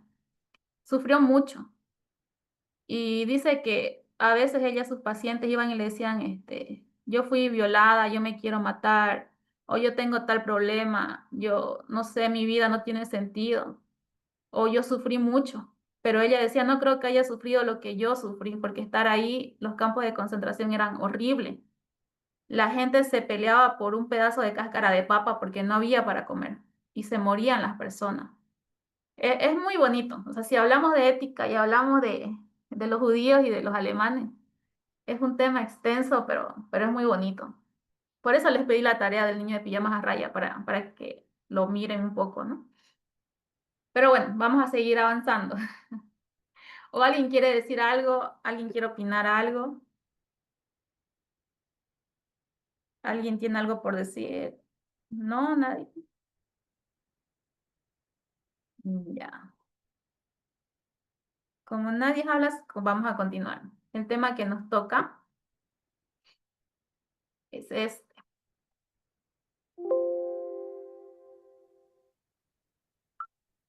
Son los valores de la ética y la moral. Ya sabemos qué es la ética, ¿no? La ética es un estudio. Todo estudio es una ciencia, entonces es una ciencia filosófica que estudia el comportamiento humano, o sea, cómo se comporta el bien y el mal, analiza todos esos puntos, ¿no? Y más que todo se abarca a la teoría. y es reflexiva, ¿no? A diferencia de las normas impuestas, la ética implica un análisis crítico y nos hace razonar sobre lo correcto o lo incorrecto, buscando principios universales que trascienden la cultura. La ética nos ayuda a responder preguntas como del cómo debemos vivir. Ya. Ahora la moral, ya sabemos también qué es la moral. La moral es el conjunto de normas y son las costumbres, o sea, es la práctica. A diferencia de la ética, la moral varía de acuerdo al lugar donde se vive, ¿no? De acuerdo a las costumbres, a la cultura. La moral va evolucionando con el tiempo. Cosas que antes estaban mal, ahorita tal vez son vistas bien, ¿no? Y la moral nosotros la aprendemos desde casa, desde que nacemos, con nuestro carácter, con nuestra conducta, con nuestros padres en la escuela, digamos. Nosotros vamos moldeando y vamos aprendiendo, ¿no? Y varía de acuerdo a las religiones, las tradiciones, las costumbres locales. Por ejemplo, el monje es muy diferente al católico, al cristiano. ¿Por qué? Porque son diferentes. El monje es como que es una persona desprendida, que viven, algunos hasta descalzos andan, no tienen intereses económicos. Nosotros tampoco, digamos, no mucho, tenemos intereses morales, pero siempre uno quiere tener algo, ¿no? Varía, o sea, variamos de acuerdo a nuestras tradiciones. La moral va a variar, siempre va a variar. Y no es que esté mal como nosotros vemos ni como ellos o como otras personas viven, sino que cada persona, cada lugar tiene su forma de ser y todo está bien, ¿no?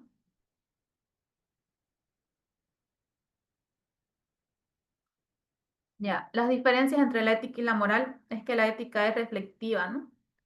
Nos hace reflexionar y es filosófica. La ética busca la universalidad, o sea, que sea para todos por igual.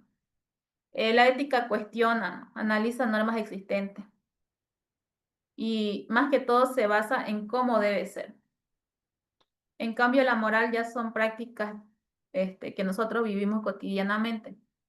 Y la moral está influenciada por nuestro entorno, por nuestra sociedad, por el lugar en donde vivimos, por nuestro país, por nuestras costumbres, lo que fue enseñado desde casa, desde que nacimos, ¿no? Nosotros lo vamos aprendiendo la moral. Y la moral que nosotros tenemos, la transmitimos de generación en generación. O sea, lo que yo aprendí en mi casa, yo se lo voy a transmitir a mis hijos, y mis hijos a sus hijos, y sus hijos a sus nietos, no sé. Eh, son costumbres que se tienen. Son costumbres. Por ejemplo, no sé, una comida, un majadito. Supongamos majadito porque yo soy de Santa Cruz. Mi abuelita le enseñó a hacer majadito a mi mamá de una forma. Si yo me voy a la casa de una amiga, esa amiga, su mamá le enseñó a hacer majadito de otra forma. Y así sucesivamente. No, el majadito es una comida típica de Santa Cruz, pero cada uno hemos aprendido de formas diferentes. Por ejemplo, mi abuelita, el charque lo machucaba en tacú. Y nosotros, no sé, para mí, yo digo que no es lo mismo el majadito si no está machucado en tacú, el majadito de charque sobre todo, ¿no? ¿Por qué? Porque eso ya vino de mis abuelitos y yo lo aprendí mi mamá, lo aprendí yo. Y seguramente cuando yo tenga hijos, tal vez yo les voy a enseñar a hacer majadito así a mis hijos. ¿Por qué? Porque eso es algo que yo aprendí. No sé por qué, pero lo aprendí. Puede que el majadito, sin que esté hecho en tacú, la carne, digamos, sin que esté machucada, sea igual, pero es una costumbre que ya la tengo. Lo mismo ustedes. Yo creo que algo ustedes han aprendido desde su casa. Tienen alguna costumbre, algo que hacen siempre, ¿no? Y esa moral ustedes han aprendido desde casa. Y no solo, el majadito solo es un ejemplo, ¿no? Pero más que todo hablamos del carácter, de la forma de ser, de la forma de actuar. Por ejemplo, hay familias donde cuando va un invitado, una persona fuera de la casa, se la recibe bien, se les da comida, se le da todo lo mejor, se le invita agua, tratan de que el invitado sea muy bien recibido. Pero hay otras familias que cuando viene una persona, un invitado a casa, lo que hacen es esconder la comida, ¿no? Y esperan que se vaya rápido, pero eso no está mal, sino es porque ellos han sido educados así desde su casa y para ellos eso es normal. O sea, lo uno o lo otro, no es que esté mal ni el uno ni el otro, ¿no? es que ellos han sido educados así. Y ellos seguramente eso le van a enseñar a sus hijos. Y ahí es donde nosotros, los hijos, o sea, en este caso nosotros, no sé, o nuestros hijos, cómo nosotros les vamos a enseñar, ellos van a aprender y van a decir si está bien o si está mal, digamos. Van a analizar porque cada uno tiene la decisión de hacer lo que quiera. Existe libre albedrío, ¿no? De ver lo correcto o lo incorrecto. Como la película que hemos visto, el resumen del niño. El niño vio de que los judíos no son malos, porque conoció a un judío, jugó con un judío, otro judío lo curó, o sea, vio eso, él vio, él analizó, y a pesar de que en su casa hay una moral de decir que está mal, los judíos son malos, él sabe internamente en su criterio de que no es así, ¿no? Ahora, ¿qué son los valores éticos? Los valores éticos son principios fundamentales que trascienden de culturas específicas, orientados al comportamiento humano y que está abocado a lo que es justo y correcto. Su función es el de guiar decisiones responsables, ¿no? Para evaluar la bondad de nuestras acciones. Y el alcance es aspirar a que sea universal, aplicándose más allá de contextos culturales específicos. Su origen tiene un origen filosófico, ¿no? O sea, tiene un estudio. Y nos ayuda o nos hace ver, nos ayuda a ver el buen vivir, ¿no? Y la vida virtuosa. Los valores morales son las virtudes y principios que aprendemos principalmente de nuestro entorno, ya sea en las familias, en las escuelas, son los valores, ¿no? Ahí es donde nos definen lo bueno y lo malo, varían entre las culturas y las distintas épocas también, y se internalizan desde el proceso de socialización, generan sentimientos de culpa o de satisfacción según nuestros comportamientos.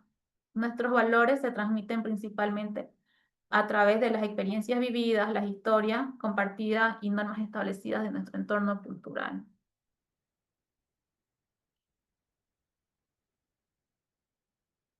Ejemplo de valores está el respeto, la honestidad, la responsabilidad,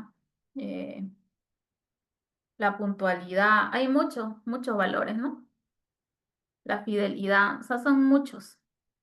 Por ejemplo, el respeto reconoce el valor inherente de cada persona, aceptando las diferencias, ¿no? Que cada persona va a ser diferente. La honestidad siempre actúa con la verdad y es transparente ante cualquier ámbito de la vida.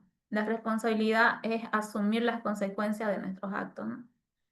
Si cumplimos nuestros deberes, nos va a ir mal. Si no cumplimos, perdón, si cumplimos nuestros deberes, nos va a ir bien. Si no cumplimos, nos va a ir mal. Ejemplos de valores morales, está la solidaridad.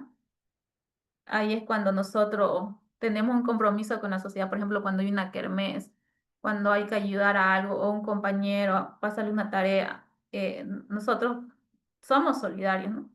Después la tolerancia, tenemos que aceptar que cada persona tiene su idea y tiene sus creencias, sus costumbres y eso está bien. Tenemos que aceptar cualquier tipo de religión, cualquier tipo de ideología, partido político, lo que sea, o sea, todos somos iguales y tenemos que sobrellevarnos y aceptar que no todos piensan iguales. Después la lealtad, que es la fidelidad a compromisos y de las personas y de las instituciones. Ahora vamos a hablar de la importancia social de los valores. Los valores éticos y morales constituyen el fundamento de una sociedad funcional y justa. Su importancia se radica en que promueven la convivencia armónica entre personas con diferentes creencias y culturas. Establece bases para sistemas legales y políticos equitativos. Fundamentan los códigos éticos profesionales en medicina, derecho, periodismo y en otras profesiones. Provienen los conflictos al establecer límites de comportamientos aceptables y crean un sentido de comunidad perteneciente entre los miembros de una sociedad.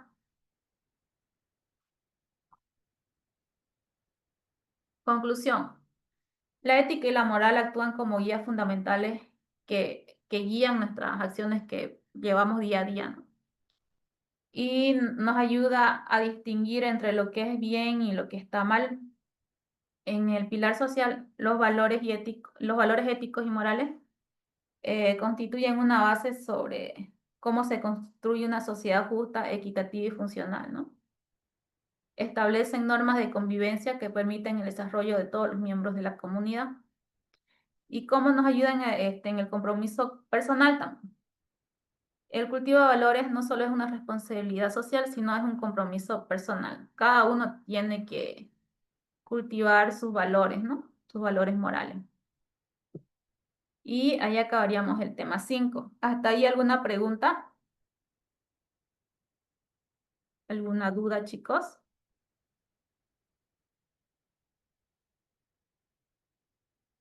Ya.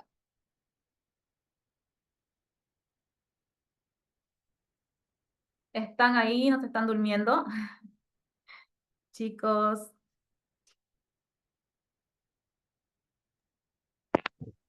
Sí, estamos. ya. ¿Qué tal la clase? Ingeniera, creo que tenemos fantasmitas. Sí, no hablan, los chicos están calladitos. Ya, vamos a continuar. Nos faltan todavía 2 temas más. Vamos a continuar, este es el tema 6. Vamos a hablar un poco de la ética profesional y la competitividad.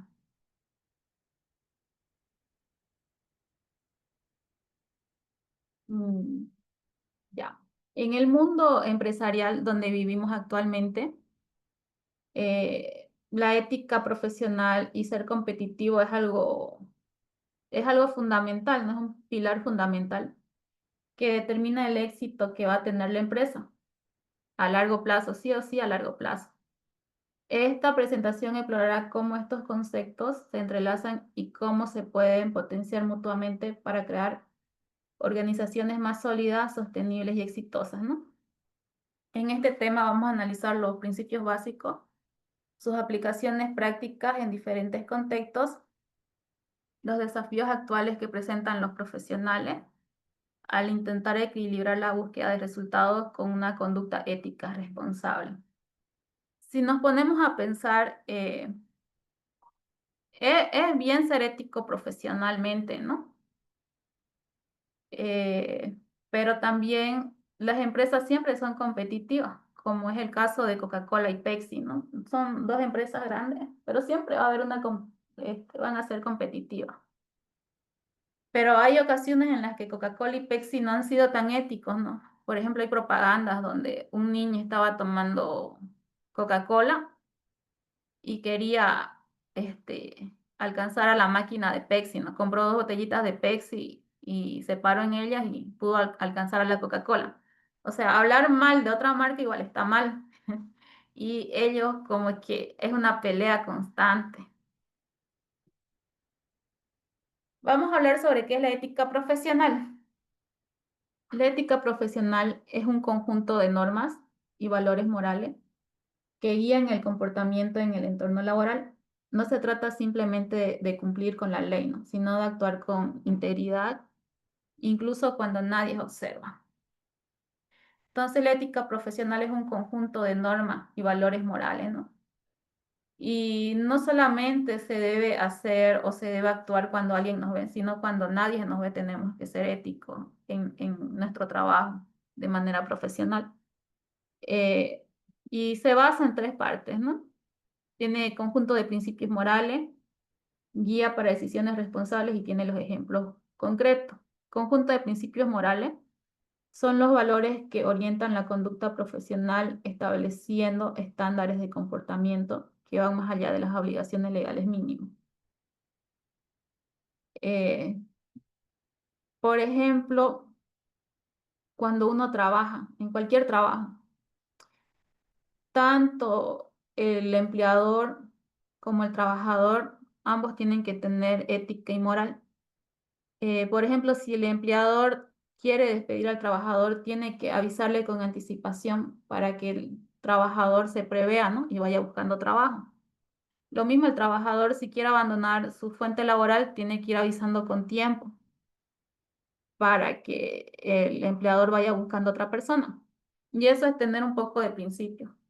Después, el no divulgar la información que hay dentro de la empresa. Por más de que uno salga mal de la empresa, no hay que divulgar porque eso habla más mal de uno que de la empresa, ¿no? De uno como profesional. La guía para decisiones responsables, el marco de referencia que ayude a los profesionales a tomar decisiones correctas, incluso en situaciones complejas o ambiguas. La ética profesional siempre tiene que tomar la mejor decisión, aun cuando a nosotros no nos convenga, ¿no? Siempre hay que tomar la decisión más ética en cualquier trabajo. Ejemplos concretos: la responsabilidad en el cumplimiento de tareas, diligencia en la ejecución, la honestidad en la comunicación y el respeto hacia todos, ¿no? Definición de la competitividad profesional. La competitividad profesional representa la capacidad de un individuo u organización para destacar entre sus pares, mantener su relevancia en el mercado y aportar un valor diferencial. Tiene elementos claves y tiene sus manifestaciones, ¿no? Sus elementos clave es la capacidad de una innovación constante, adaptabilidad a entornos cambiantes, desarrollo continuo en habilidades y gestión eficiente de los recursos, ¿no? En manifestaciones, los resultados superiores al promedio, reconocimiento del mercado, capacidad para atraer talento, sostenibilidad económica a largo plazo. Un profesional competitivo tiene que estar innovándose, ¿no? Tiene que estar estudiando constantemente, investigando constantemente. También tiene que aceptar de que siempre van a haber cambios y tiene que adaptarse a los cambios que vaya a tener la empresa. Tiene que estar en desarrollo continuo de habilidades, ¿no? Y tiene que tener una buena gestión de recursos.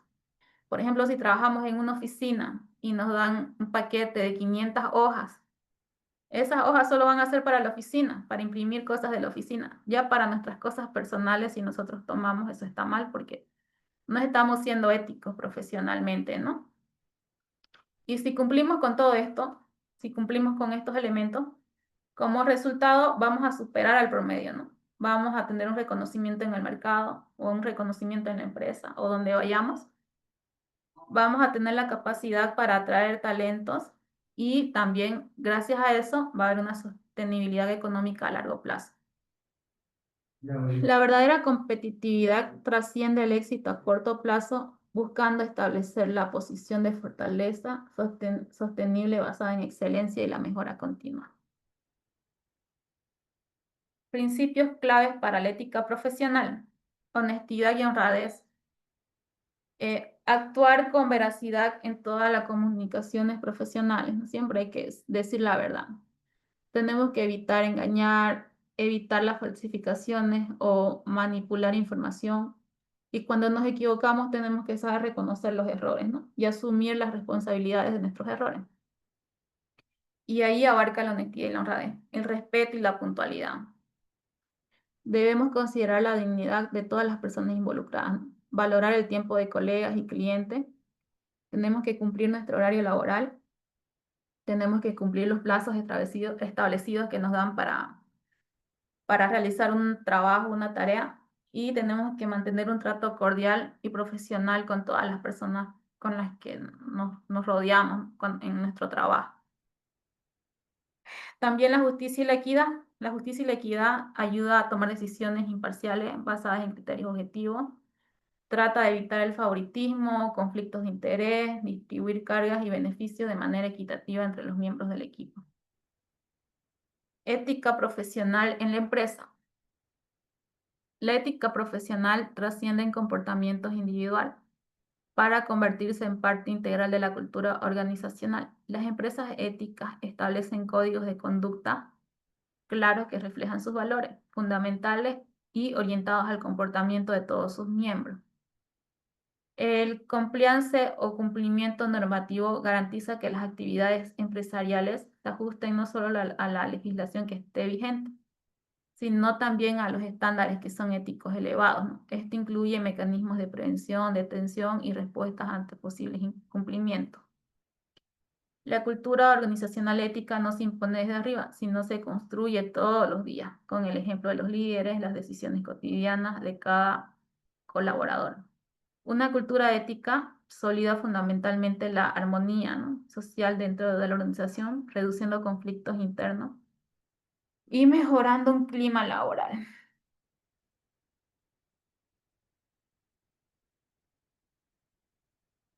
Relación entre la ética y la competitividad.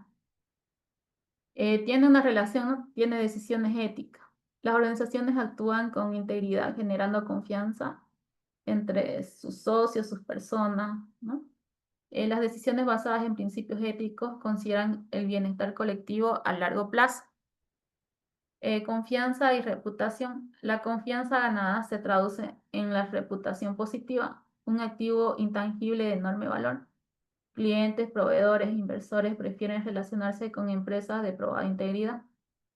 Ventajas competitivas. La ética se convierte en diferenciador estratégico.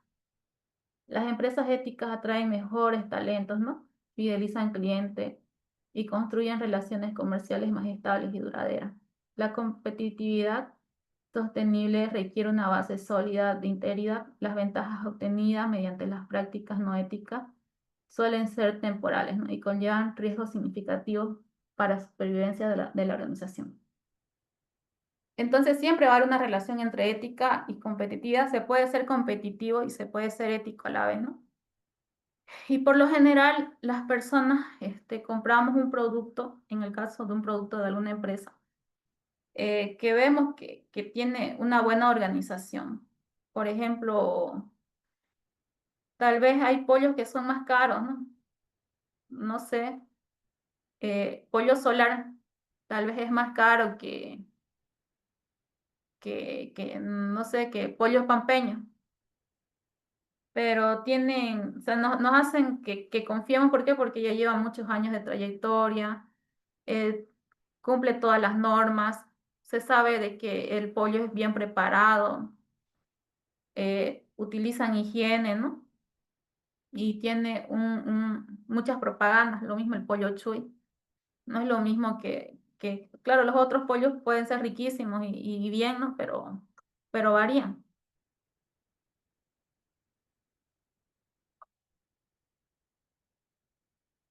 Ya. Ejemplos prácticos de ética profesional. Transparencia en los proyectos. Aquí hay que ser claro sobre los avances, ¿no?, obstáculos y costos reales.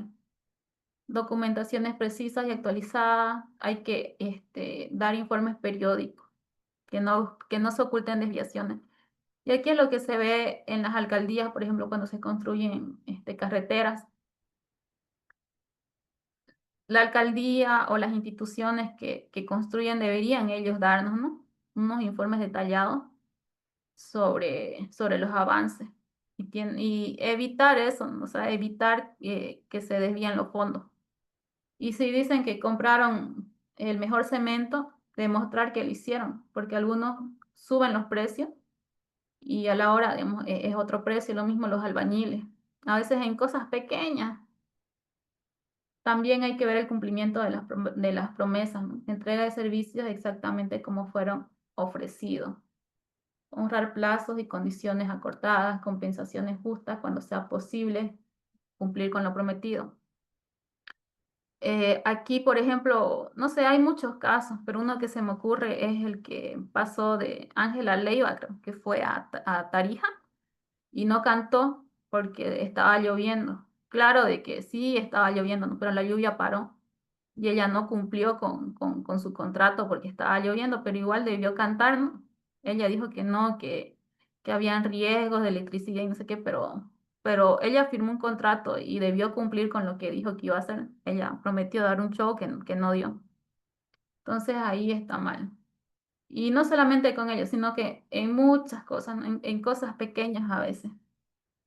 A veces no hay ese cumplimiento. Después está la actuación de sectores regulados, ¿no?, estricta adherencia a normativas específicas, formación continua sobre requisitos legales, implementación de sistemas de control internos que garanticen el cumplimiento. Ética, innovación y medio ambiente. Gestiona responsable. El uso eficiente de los recursos naturales minimiza el impacto ambiental en procesos productivos. implementación de sistemas de economía circular. También están los valores éticos. En los valores éticos está la distinción entre valores intrínsecos, reconociendo el valor inherente del medio ambiente más allá de su utilidad, ¿no? Impacto social, se consideración de efectos sobre comunidades locales, participación de los stakeholders en decisiones de impactos ambientales, ¿no? Transparencia de la comunidad de políticas ambientales, innovación sostenible, desarrollo de soluciones que responden necesidades actuales sin comprometer recursos futuros, aplicación de criterios éticos en la evaluación de nuevas tecnologías. Desafíos actuales.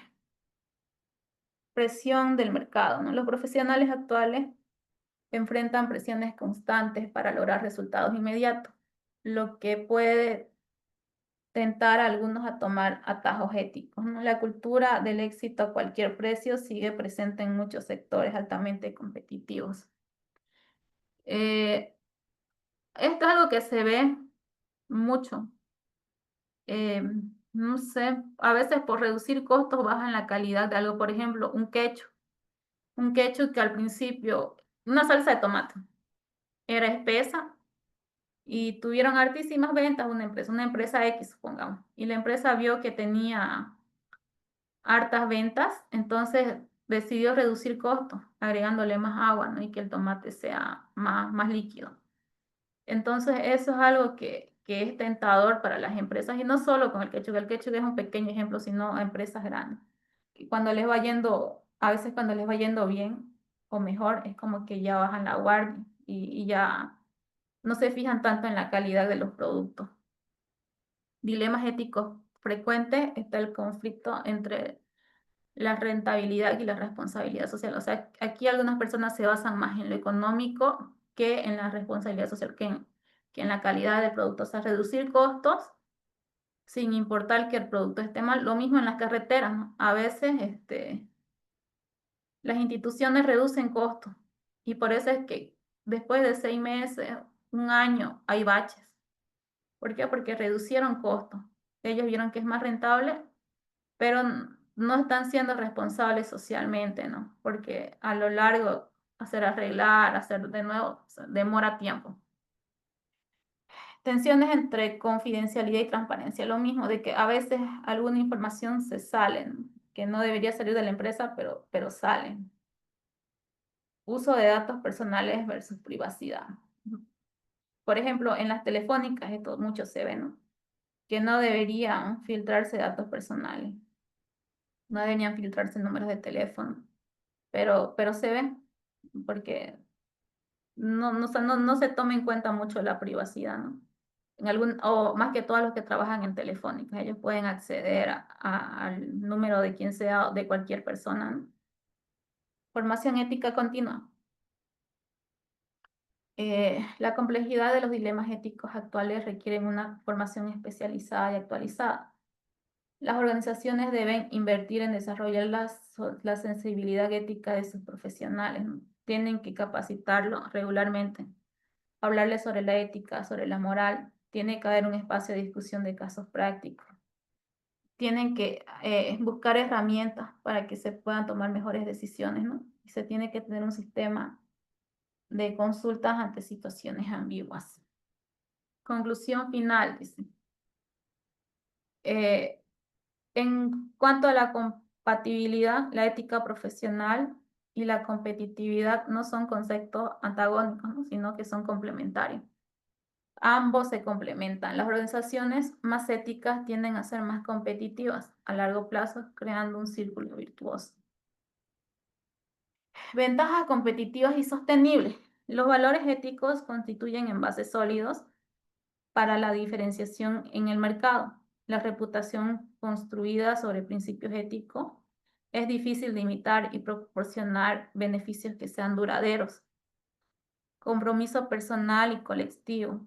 La transformación ética requiere un compromiso individual y un liderazgo por el ejemplo. Cada profesional tiene la responsabilidad de contribuir a crear entornos laborales más éticos y competitivos.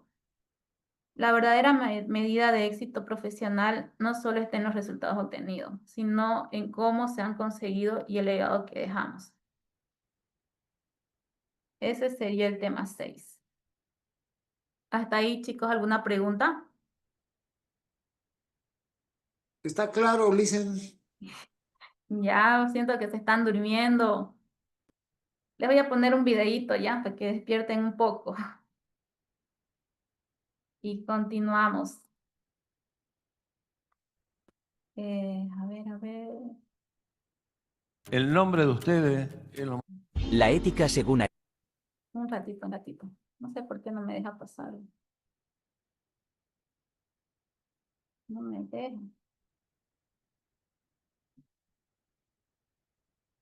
Ya, voy a compartir mi otra pantalla entonces.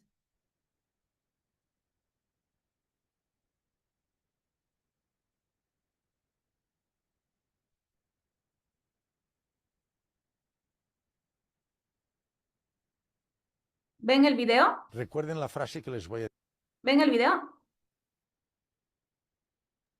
¿Sí o no? Sí, Lice. Ya, Sí, este es el sí. video. El nombre de ustedes Ya. Un ratito, ahorita vengo, me voy a traer agua y les pongo.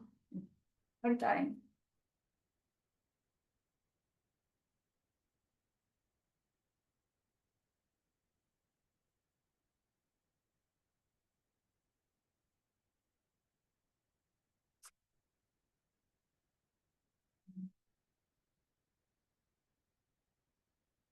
es lo más importante en la vida. El nombre de ustedes es lo más importante en la vida. Por lo tanto, no hagan las cosas por plata, hagan las cosas para conservar su nombre. ¿Sí? La ética en los negocios deja dinero. La ética en los de negocios, como en la vida, deja dinero. Y la solidaridad vuelve, muchachos. Hay que ser solidarios, ¿saben? Hay que ser solidarios. Al que le va bien tiene que saber, como el diezmo. Muchos acá son cristianos. El diezmo, la solidaridad vuelve.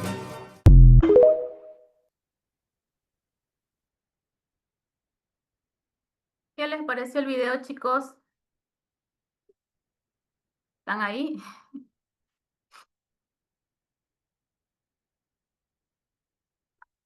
¿Están ahí?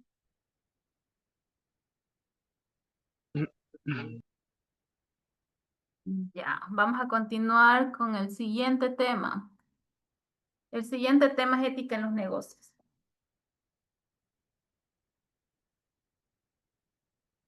A ver. Ya. Al referirnos de ética en los negocios, tenemos que ver de que abarca a lo que es negocio, lo que es comercio, algo que nos genera ingresos económicos, ¿no? Listo.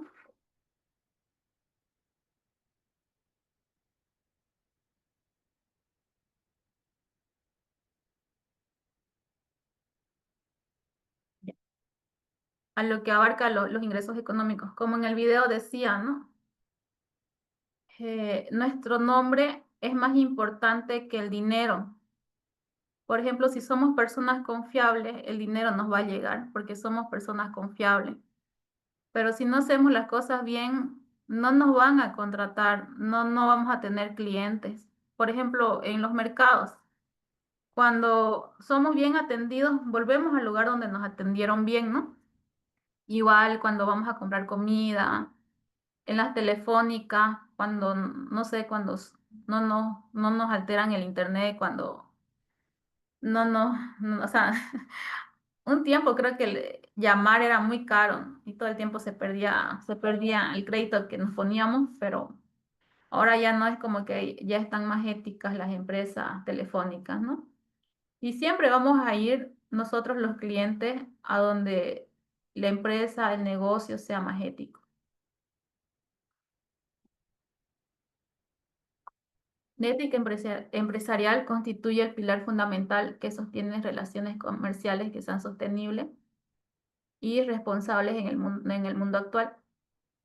Este recorrido nos permite explorar los conceptos esenciales, principios y aplicaciones prácticas que debería tener toda organización, ¿no? Debe considerar para construir un negocio con una integridad y un propósito. Conceptos claves para la ética empresarial. Algunos estándares son, ¿no? Aplicar todos los niveles, debe ser aplicable a todos los niveles la ética empresarial, desde el que barre hasta el jefe. O sea, todos tienen que tener un nivel de ética, un nivel de moral. Por ejemplo, en una empresa, para que no se robe la información, una telefónica, un banco, es un delito informático robar la información de los clientes de un banco. También en los hospitales, por ejemplo, no se puede divulgar si una persona no lo autoriza que tiene SIDA. Y algunas personas tienen acceso a las bases de datos y lo divulgan. Tal persona tiene SIDA y eso es algo que no se puede divulgar. O sea, todo desde el empleado hasta el directivo tiene que tener ética y moral. También se tiene que evaluar las decisiones empresariales siempre desde una perspectiva moral. Se debe establecer un marco para distinguir prácticas correctas y lo que es incorrecto, ¿no? Promueven la responsabilidad colectiva y la responsabilidad individual. La implementación efectiva de estos principios requiere un compromiso genuino que trascienden en el cumplimiento normativo, ¿no? Incorporándose en el ADN organizacional y manifestándose en cada decisión que vaya a tener la empresa. Historia y origen de la ética empresarial. Fue influenciada protestantes, ¿no? Por protestantes. Por ejemplo, Max Weber estableció la conexión entre la ética protestante y el espíritu del capitalismo, destacando cómo los valores religiosos moldearon la mentalidad empresarial y moderna y la ética de trabajo. Adam Smith, antes de las riquezas de las naciones, Smith publicó Teoría de los sentimientos morales, estableciendo las bases morales para un capitalismo responsable y demostrando que los mercados requieren principios éticos para que se pueda funcionar correctamente. Está la evolución contemporánea. La ética empresarial evolucionó desde la filosofía moral abstracta hasta convertirse en una disciplina aplicada con estándares específicos, códigos de conducta, marcos regulados en respuestas a escándalos corporativos y demandas sociales. Aquí en la ética empresarial abarca todo lo que ya son leyes, ¿no? Tanto del empleador como de los empleados. Por ejemplo, el empleado tiene derecho a trabajar 8 horas al día, ¿no? Si el empleado trabaja más de esas 8 horas al día, es como que una explotación laboral a no ser que se le pague un extra. Esa es una parte ética, pero también la empresa tiene la obligación de que el empleador cumpla bien su trabajo, de que cuando se le determina una información, el trabajador o el empleador dé la información correcta, dé en el tiempo establecido. Se dice que hasta para barrer, ¿no? Para el que barre, el que asea, tiene que hacer lo mejor que pueda, tiene que trabajar de la mejor forma ética posible y de la mejor forma moral. ¿Por qué es crucial la ética en los negocios? Porque sostiene la reputación de la empresa.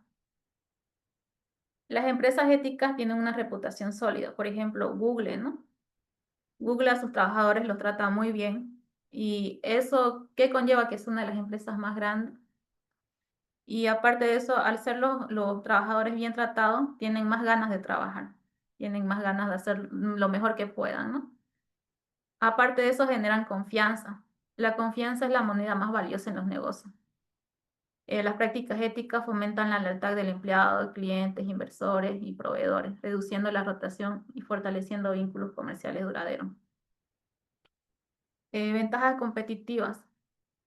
En un mundo donde los consumidores valoran cada vez más la integridad, las empresas éticas disfrutan de una diferenciación significativa que les permite lo que es destacar entre los competidores, ¿no? Especialmente durante periodos de incertidumbres en la economía. Los principios de la ética empresarial son cumplimiento legal, responsabilidad social y lo que vendría a ser la transparencia. Más principios éticos, también está la ética ambiental, el liderazgo ético y los valores familiares, ¿no? Aquí en la ética ambiental son las buenas prácticas para que el medio ambiente sea más sostenible.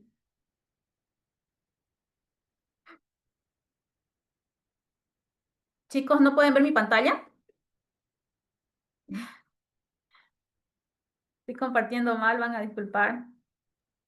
No se ve la presentación, Inge. Ya No van a se disculpar, ve nada. estoy compartiendo mal.